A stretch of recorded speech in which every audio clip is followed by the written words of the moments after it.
ગીર સોમનાથના ઉનાના ઓલવાણ ગામે પથ્થરની ખાણની બબાલમાં ફાયરિંગ થતા એક વ્યક્તિનું મોત થતા પોલીસે આરોપીની અટકાયત કરી। ગીર સોમનાથના ઉનાના ઓલવાણા ગામે પથ્થરની ખાણની બબાલમાં ફાયરિંગ થતા એકનું મોત, પોલીસે આરોપીઓને ઝડપી પાડ્યો। ખાણ માલિકની મહેતાજીએ કરી ગોળી મારી હત્યા। ઉના તાલુકાના નવાબંદર પોલીસ સ્ટેશન વિસ્તારમાં ઓલવાણ ગામે એક દિવસ પહેલા રાત્રિના સમયે વાડી વિસ્તારમાં ફાયરિંગની ઘટના બનતા ખળભળાટ મચ્યો હતો। પોલીસે આ સમગ્ર મામલે ખુલાસો કર્યો છે અને આરોપીની ધરપકડ કરી છે। પોલીસના જણાવ્યા મુજબ મૃતક ભૂપતભાઈ આહિર નામનો વ્યક્તિ છે, જે ઓલવાણ ગામનો છે અને તે ખાણના માલિક હતા। ભૂપતભાઈની ખાણ પર મહેતાજી તરીકે આરોપી ભીમા ગઢવી કામ કરતા હતા, જે 1 મહિના પહેલા છૂટા કરી દેવાયા, પરંતુ આરોપી અને મૃતક વચ્ચે ખાણના હિસાબો અને ટ્રેક્ટર ભરવા બાજીનું બોલાચાલી થઈ હતી, જેનું વેર રાખી આરોપી ભીમા ગઢવી દ્વારા દેશી પિસ્તોલથી ભૂપતભાઈ પર ફાયરિંગ કર્યા હત્યા કરી ફરાર થયો હતો। બીજી તરફ પોલીસને સમગ્ર મામલાની જાણ થતાં જિલ્લા એલસીબી અને નવાબંદર પોલીસ દ્વારા આરોપીની શોધખોળ હાથ ધરવામાં આવી હતી।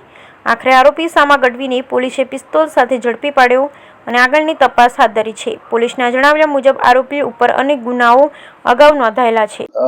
નવાબંદર પોલીસ સ્ટેશનનું ઓલવાણ ગામ છે। એ ગામમાં ગઈ તારીખ 6 ના રોજ રાત્રિના આશરે 9:30 ની આસપાસ ત્યાં ઓલવાણની સીમ વિસ્તારમાં રહેતા ભૂપતભાઈ રાશીભાઈ રામ આહિર એમના ઉપર ફાયરિંગ કરી, છાતીમાં ગોળી મારી અને એમનું મૃત્યુ નિપજાવવાની ઘટના સામે આવી। એ ઘટના જેવી ધ્યાને આવી કે પોલીસ તાત્કાલિક સ્થળ પર પહોંચી ગઈ અને આ ઘટના કઈ રીતે બની છે, શું છે, આમાં કોણ ઇન્વોલ્વ છે, એની પ્રાથમિક રીતે એમણે તપાસ પોલીસે કરી। એ દરમિયાન એમના પત્ની જે છે જસુબેન, એમના પાસેથી વિગત જાણવા મળી કે આ એક ભીમાભાઈ કરીને એક વ્યક્તિ છે, એમને અહીંયાથી જતા જોયેલો છે। એ અનુસંધાને પોલીસે એમના જે પત્ની છે જસુબેનની ફરિયાદ તાત્કાલિક દાખલ કરી। જે ફરિયાદ પોલીસે નવાબંદર પોલીસ સ્ટેશન ખાતે આઈપીસી કલમ 302 અને આર્મ્સ એક્ટ મુજબ ગુનો દાખલ કર્યો અને એ ફરિયાદના આધારે અને એ દરમિયાન એલસીબીના પીએસઆઈ શ્રીને માહિતી મળતા તેમણે આ જે શકમંદ આરોપી હતા ભીમાભાઈ કરશનભાઈ ગઢવી એને રાઉન્ડ અપ કરેલ અને રાઉન્ડ અપ કર્યા બાદ તેની પૂછપરછ કરતા આ ઘટના એમણે પોતે જ કરેલી છે એવું એમણે સ્વીકાર કર્યો હતો।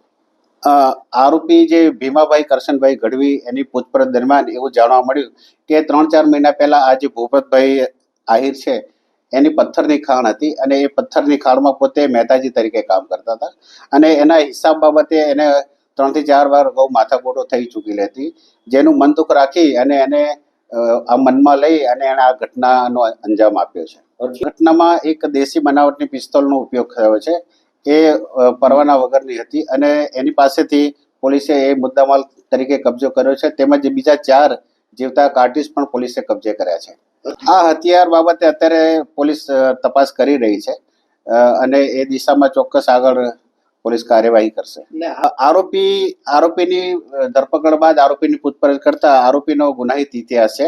આરોપી વિરુદ્ધમાં પોરબંદર અને જામનગર જિલ્લામાં અગાઉ આર્મ્સ એક્ટના એક ગુના દાખલ થઈ ચૂક્યા છે। આરોપી એક ધાડના ગુનામાં પણ સંડોવાયેલો છે, તેમજ પ્રોહિબિશનના પણ એના ઉપર 3 થી 4 ગુનાઓ દાખલ થયેલા છે।